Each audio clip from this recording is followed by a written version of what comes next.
Hemming is up there on my list of sewing things that I don't particularly enjoy doing.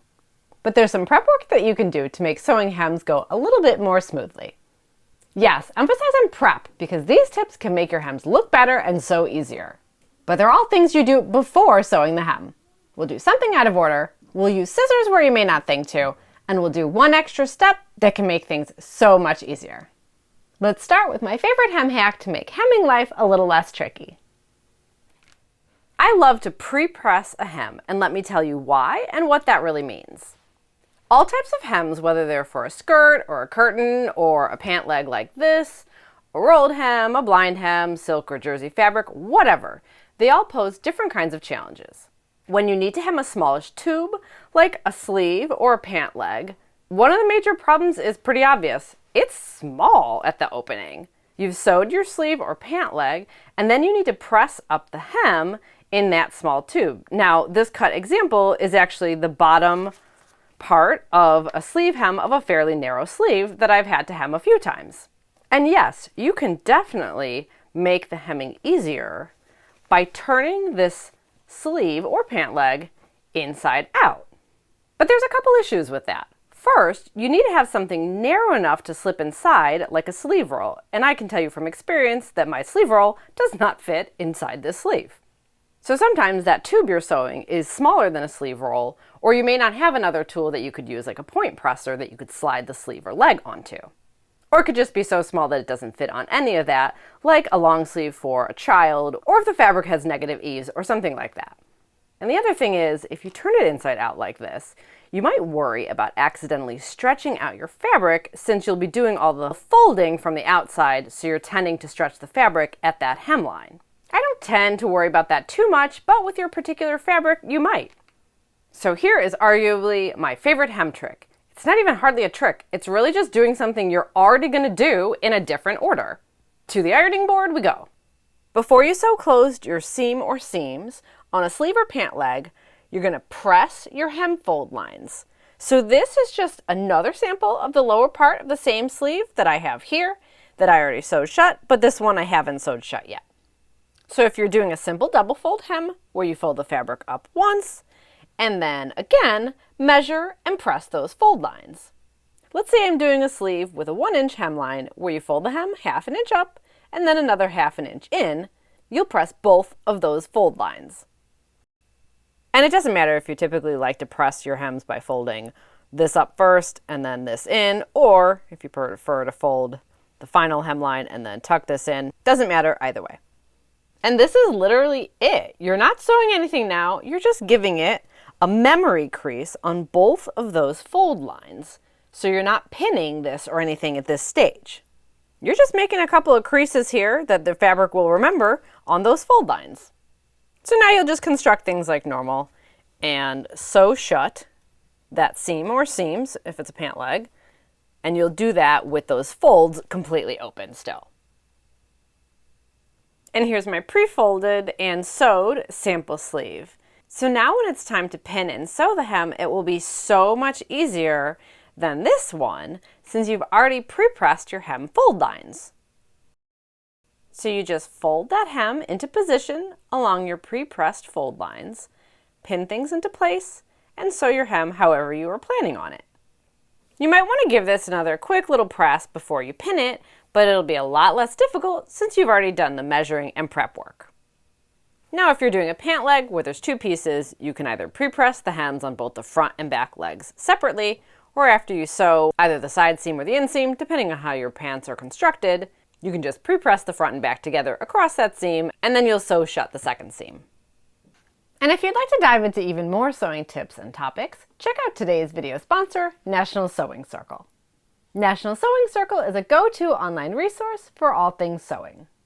Their instructional videos are taught by friendly sewing experts who share their best tips and tricks to help you improve your skills.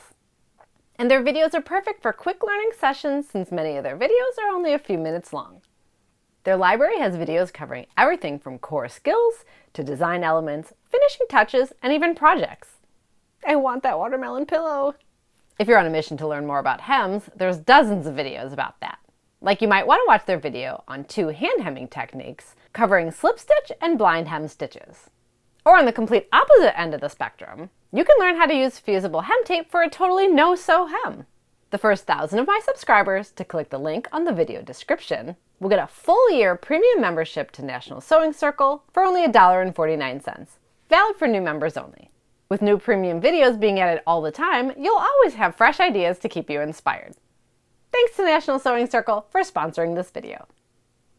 The next hemming tip I have is one that I use a little bit less often than pre-pressing my hems, but when it's useful, it is so useful.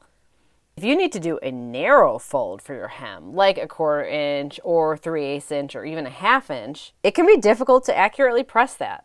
The iron gets in your way or your fingers get in the way, even if you use a tool to assist with that. And if you're wondering why I have tweezers out, check out my video on my favorite non-sewing tools that help with sewing. Or maybe you just find it difficult in general to accurately press up a hemline. So let your sewing machine help you with that. So if you're having trouble, then do this one extra step before you press your fold lines. With a long basting stitch, run a line of stitches on the sewing machine along the fold line at whatever that seam allowance is. I'm using a 1/4 inch here. And once you have this line of stitching, it's so much easier to press up that hem using the line of stitching as a guide. With the added bonus that now you don't even need to measure this because the sewing machine stitching line did that work for you. So here is my easy to fold up 1/4 inch seam allowance and that guide line of stitching right there, which helped me press that up so easily. And now you can just continue your hem however you need to. You may be just turning this up again narrowly like that, or you may be turning up a deeper hem. And by the way, you can remove that line of basting stitches, or if it's not visible, you can just leave it too. Or even if it is visible, you can leave it because it's on the inside. You do you. But if you plan on leaving it and you don't want to see the stitching at the edge, you can always just turn this in ever so slightly longer so that that line of stitching rolls towards the inside of the hem. But honestly, depending on your fabric type, even pressing up 5/8 of an inch can be hard. For example, I made this top from this vintage pattern with a spongy double gauze fabric that was a bit of a pain to sew with. Love wearing it, didn't really like sewing with it. And for this hem band at the bottom, I needed to fold in 5/8 inch of a seam allowance to close it up on the inside. It only took me a few seconds of trying to press that up for me to realize this would be much smoother and save me some headache if I did it on the sewing machine. So that's what I did for both the hemband and for the sleeves. And for my last quick hemming tip, it's something that your sewing pattern likely isn't telling you to do, but I highly recommend it. If you sew garments, even if you're relatively new to it, you're probably used to hearing about trimming and grading seam allowances to help reduce bulk in places like necklines when you have multiple layers of fabric in a seam. For example, you have your fashion fabric on the outside and your facing fabric on the inside, and then within that seam, you have the seam allowances of both of those fabrics. And trimming and grading helps cut down that bulk. But what about hems, particularly for a double fold hem like you're typically going to use for a sleeve or a pants leg? So this is our pretend sleeve seam, and you're going to fold that up once and twice, and along that seam line you have several layers of fabric here. So depending on what type of fabric you're sewing with, that can get really bulky. Think about denim or corduroy or wool suiting. Even with just a basic midway cotton, it can be a lot. So all you need to do to help cut down bulk within the hem seam allowance at the seam line is to trim it down. Simple as that. But how do you know how far to trim? Once you've pressed your fold lines or pre-pressed them, like I showed you in my first tip, it's super easy. Trim the seam allowances close to the seam line to just above the second fold, which is the actual hemline. And I'll mark it with a marker so you can see that a little bit easier. So we'll just trim close to the seam line and up to that little mark, and just cutting off the seam allowances like that. That means when you fold this hem into place, up once and then twice, you've cut down how much bulk there is at this seam, but you're not cutting into the fabric so high that it cuts into any of the remaining seam allowance that you've left and finished above the hem, so it has a really nice look from the inside. This tip tends to help make your hems look a bit neater and more professional, and if it's a hem you plan on sewing on the machine, it makes it much easier to sew over those bulky seam intersections too. Hope you find these extra prep steps helpful next time you're working on a fussy hem. Check out one of these other 2 videos, don't forget to hit that subscribe button, and I'll see you again soon with more vintage sewing. Waiting for the barking dog.